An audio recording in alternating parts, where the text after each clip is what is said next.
Hi weavers, welcome to my channel. అందరికీ నమస్కారం అండి. అందరూ ఎలా ఉన్నారు? బాగున్నారా? అందరూ ఎలా ఉన్నారు అనేది ఒకసారి కామెంట్లో పెట్టండి. ఈరోజు పిల్లల కోసం నేను మంచి హెల్దీ వెయిట్ గెయిన్ రెసిపీ చూపిస్తున్నాను. ఇది ఏంటంటే మనం డిన్నర్ టైంలో పిల్లలకి ఈ విధంగా పెట్టామంటే పొట్ట నిండా తిని హ్యాపీగా నిద్రపోతారు. సో మేకింగ్ ప్రాసెస్ చూసే ముందు ఫస్ట్ టైం వీడియో చూస్తున్న వాళ్ళ ఛానల్ సబ్స్క్రైబ్ చేసుకోండి. ఈ వీడియో లాస్ట్ వరకు చూసి దయచేసి ఒక లైక్ అన్నా ఇవ్వండి. దీనికోసం ముందుగా 3 స్పూన్లు గోధుమ రవ్వని 3 స్పూన్లు పెసరపప్పుని తీసుకొని నీట్గా వాష్ చేసి ఒక 15 మినిట్స్ నానబెట్టుకోవాలి.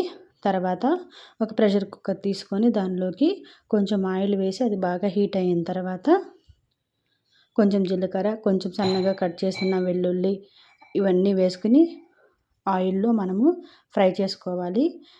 తర్వాత సన్నగా కట్ చేసుకున్న హాఫ్ టమాటో సరిపోతుంది. ఇది 8 మంత్స్ బేబీస్కి ఎవరికైనా పెట్టచ్చు మనము ఈ ఫుడ్. సో నేను 1 ఇయర్ బేబీకి ప్రిపేర్ చేస్తున్నాను కాబట్టి నేను ఫుల్ టమాటో వేసాను. ఇంకా వెజిటేబుల్స్ మనం ఏమైనా యాడ్ చేసుకోవచ్చు. ఇంకా పొటాటో అయితే కంపల్సరీగా ఉండాలి ఈ ఫుడ్లో.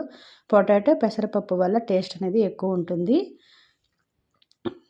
ఇంకా ఇవన్నీ మనం వెజిటేబుల్స్ అన్నీ ఆయిల్లో బాగా ఫ్రై చేసుకున్న తర్వాత కొంచెం పసుపు వేసుకొని బాగా ఫ్రై అవ్వాలి.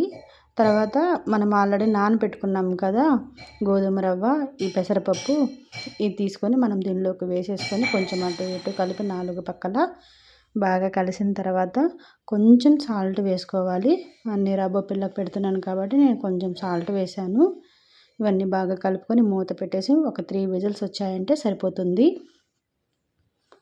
ఇదంతా బాగా గాలిపోయిన తర్వాత మనం తీసి చూసామంటే ఈ విధంగా ఉంటుంది. కొంచెం తినగలుగుతారు అనుకుంటే మనమేమి ఈ విధంగా స్మాష్ చేసుకొని పెట్టాల్సిన అవసరం లేదు. లేకుంటే కొంచెం స్మాష్ చేసుకుంటే బాగుంటుంది. ఇదంతా కొంచెం బాగా దగ్గర పడిన తర్వాత కొంచెం నెయ్యిని యాడ్ చేసుకొని ఈ టైంలో మనం ఈవినింగ్ 7 ఆ టైంలో పిల్లలకు పెట్టామంటే ఆ డే అంతా హ్యాపీగా నిద్రపోతారు. సో వీడియో మీకు నచ్చితే ప్లీజ్ లైక్ చేయండి. కంటెంట్ నచ్చితే షేర్ చేయండి. Thank you so much watching my video. Bye.